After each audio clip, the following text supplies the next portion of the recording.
जैसा कि last episode में हमने देखा कि टैंगशैंग आइलैंड की तरफ निकल गया था और गाड़ी के अंदर वो सभी बैठे हुए थे। जियांग ने मोटू को झाड़ दिया था, जिस वजह से मोटू काफी ज्यादा उदास हो गया था। लेकिन मिस्टर दाई और उसके दोस्त उसे खुश करने के लिए उसे बहलाते हैं और कहते हैं कि जियांग अभी उदास है, इसलिए उसने ऐसा बोल दिया है। अब उनको चलते चलते रात हो जाती है और वो एक गाँव में रुकने का डिसाइड करते हैं। उस गांव में चारों तरफ सन्नाटा है और कोई भी आदमी आसपास नजर नहीं आ रहा है। टैंगशैंग अपनी पर्पल डेमन आई का यूज करके इधर उधर देखता है और उसे पता चलता है कि यहाँ लोग पहले थे, लेकिन वो एकदम यहाँ से भाग पड़े, जिस वजह से उनके सारे फार्मिंग टूल्स भी यहीं रह गए। यानी ये गांव किसी प्रॉब्लम से जूझ रही है। जियांग की स्पीड तेज है, इसलिए वो गांव के अंदर जाकर इसका जायजा लेने को कहती है, जिस पर टैंगशैंग उसको कुछ पॉइजनस हिडन वेपन्स देता है और उसे जाने देता है। जियांग वहाँ जाकर इधर उधर देखती है, लेकिन उसे वहाँ कोई नहीं दिखता। लेकिन तभी अचानक एक छोटी लड़की बचाओ बचाओ चिल्लाती हुई उसके पास आ जाती है। अब फिर हमें यहाँ की दिक्कत के बारे में पता चलता है। यहाँ बहुत सारे ह्यूमन वोल्व्स हैं, जिनके पास इंसानों जैसी सोचने की शक्ति है, लेकिन वो वोल्फ इंसानों का मांस खाते हैं और वो अब इस गांव में आ गए हैं और ये बहुत ज्यादा खतरनाक हैं। जियांग पॉइजनस वेपन का यूज करके उसे बचाने की कोशिश करती है, लेकिन भेड़ियों के ऊपर पॉइजन का कोई असर नहीं होता।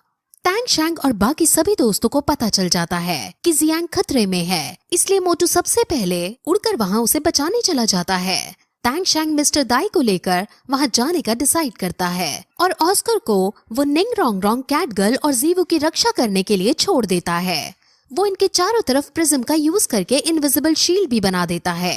अब फिर मिस्टर दाई और बाकी सब वहाँ पहुँचते हैं और भेड़ियों को देखते हैं। मिस्टर दाई बताता है कि ये भेड़िया बहुत ज्यादा शक्तिशाली है। 500 भेड़ियों का झुंड अकेला ही 10,000 सैनिकों को मारने के काबिल है और यहाँ भेड़िए अभी झुंड में ही हैं। टैंगशैंग समझ जाता है कि इनसे लड़ना हमारे बस की बात नहीं है, इसलिए वो जियांग को ही छुड़ाने का कोई तरीका सोचता है। जियांग को भेड़िए ने पकड़ लिया था और भेड़िया उसे मारने ही वाला था कि तभी मोटू वहाँ आ जाता है और उस पर आग छोड़कर उसे जिंदा जला देता है। मोटू बहुत गुस्से में था और वो आसपास के सभी भेड़ियों को मारने लगता है।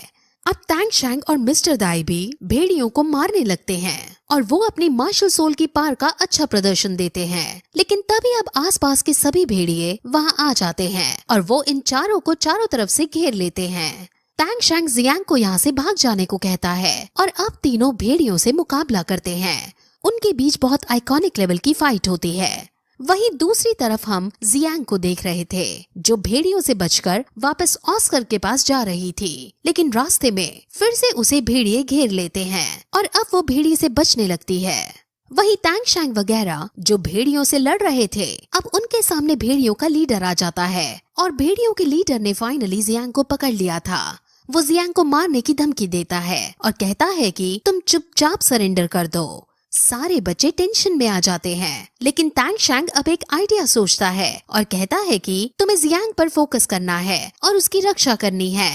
टैंगशैंग अब तुरंत हिडन वेपन का यूज करके उस पर वार करता है और लीडर तुरंत घायल होकर पीछे हट जाता है। लेकिन वहाँ और भी भेड़िए थे जो अब जियांग की तरफ उसे मारने के लिए आगे बढ़ते हैं। लेकिन मोटू को तभी टैंगशैंग की कही बात याद आती है और वो तुरंत जियांग के पास जाकर उसे बचा लेता है। अब फिर उनमें फिर से फाइट होने लगती है, जिसमें अब टैंगशैंग अपनी सभी स्किल्स का यूज करता है और फाइनली घोस्टली ट्रेस का यूज करके हिडन वेपन्स के साथ उन सभी भेड़ियों को जान से मार डालता है और अब वहाँ चारों तरफ खून ही खून हो जाता है।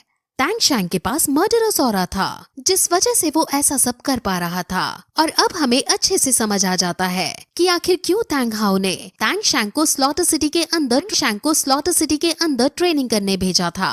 अब भेड़ियों का लीडर जो मर गया था, उसके अंदर से एक सोल बोन बाहर निकलती है जो लेग में फिट की जाती है। टैंगशैंग मिस्टर दाई को इसको एब्जॉर्ब करने को कहता है, लेकिन मिस्टर दाई जीवू को इसे देना चाहता था। लेकिन टैंगशैंग समझता है कि जीवू को अभी इसकी जरूरत नहीं है, जिस वजह से अभी इस टाइम तुम्हें इसे एब्जॉर्ब कर लेना चाहिए। मिस्टर दाई टैंगशैंग की बात मानकर अब इसको एब्जॉर्ब करने लगता है और वहीं दूसरी तरफ मोटू जियांग के साथ जाकर घायल हुए गांव वालों की मरहम पट्टी करता है और इस बीच उन दोनों में नजदीकियां बढ़ जाती हैं। जियांग को मोटू का हेल्पिंग नेचर बहुत अच्छा लगता है और गांव वालों की हेल्प करने के बाद वो दोनों वापस अपने दोस्तों के पास जाने लगते हैं। लेकिन तभी मोटू घायल होने की वजह से बेहोश हो जाता है। वहीं दूसरी तरफ मिस्टर दाई सोल बोन को एब्जॉर्ब कर लेता है और इस सोल बोन का नाम blood thirsty tornado right leg होता है। इस सोल बोन की वजह से मिस्टर दाई की एबिलिटीज दुगनी हो गई हैं, इसलिए अभी वो इस सोल बोन का यूज नहीं कर पाएगा क्योंकि अभी वो इतना स्ट्रॉन्ग नहीं है कि इतनी भारी सोल बोन को संभाल पाए। इसलिए अब वो कुछ समय का वेट करने का डिसाइड करता है। वहीं अब वो दोनों बात कर ही रहे होते हैं कि तभी मोटू को पीठ पर उठाकर जियांग भी आ जाती है और वो सब अब मोटू को गाड़ी में ले जाते हैं और उसका इलाज करने लगते हैं। मोटू की बैक पर टांके लगाने की जरूरत थी और यहाँ टांके लगाने में जियांग ही एक्सपर्ट थी। लेकिन जियांग मोटू की बैक में टांके लगाने में शर्मा रही थी। बट अगर वो टांके नहीं लगाती तो मोटू मर जाता। इसलिए अब सभी बच्चे गाड़ी के बाहर चले जाते हैं और मोटू और जियांग अकेले गाड़ी में होते हैं और मोटू पेट के बल लेट जाता है। जियांग अब उसके घाव पर टांके लगाती है और ये सीन काफी रोमांटिक एंगल ले लेता है। बीच बीच में वो मोटू के साथ बिताए हुए उन सभी पलों को याद करती है जिसमें मोटू ने उसे अप्रोच करने की कोशिश की और उसने उसे पीट डाला। उसे बहुत रिग्रेट होता है क्योंकि अब उसे समझ आ चुका था कि मोटू कितना अच्छा लड़का है, क्योंकि वो अपनी जान की परवाह किए बिना जियांग को भेड़ियों से बचाने लड़ाई में अकेला ही कूद पड़ा था। अब कुछ देर बाद मोटू को होश आ जाता है और उसको होश में आया हुआ देख जियांग खुश हो जाती है और उससे बात करने लगती है। लेकिन इस बार भी मोटू कुछ उल्टा ही बोल देता है जिससे जियांग गुस्सा होकर चली जाती है। मिस्टर दाई और ऑस्कर वहाँ आकर मोटू का मजाक उड़ाते हैं और उसे बहुत चिढ़ाते हैं। वो कहते हैं कि अब तुम जियांग की रक्षा किया करना, जिस पर मोटू खुश हो जाता है। लेकिन जियांग दूर से ही मोटू पर केला फेंक कर मारती है और ये सीन काफी फनी हो जाता है। अब फिर सब सो जाते हैं और रात में ऑस्कर मिस्टर दाई को निंग रोंग रोंग समझकर उसको किस करने लगता है। टैंग शैंग जीवू के लिए बेड बनाता है और उसे कंफर्टेबल करके सुला देता है। अब फिर अगले दिन सभी लोग गाड़ी में बैठकर आगे का सफर करते हैं और फिर वो सभी फाइनली सिटी पहुंच जाते हैं। अब वो हैनाई सिटी के बाजारों में घूमते हैं। सिटी के समंदर के पास बसा एक सुंदर शहर है जिसके बाजार में कई सारी अनमोल चीजें खरीदी बेची जाती हैं। वहाँ समुद्र की भी आवाज आती रहती है और उन लहरों की आवाजों को सुनकर लोग इस शहर की सुंदरता का अंदाजा आसानी से लगा सकते हैं। टैंग शैंग अब यहाँ एक आदमी से इस शहर के सोल एरिना की लोकेशन पूछता है और वहाँ जाने का डिसाइड करता है।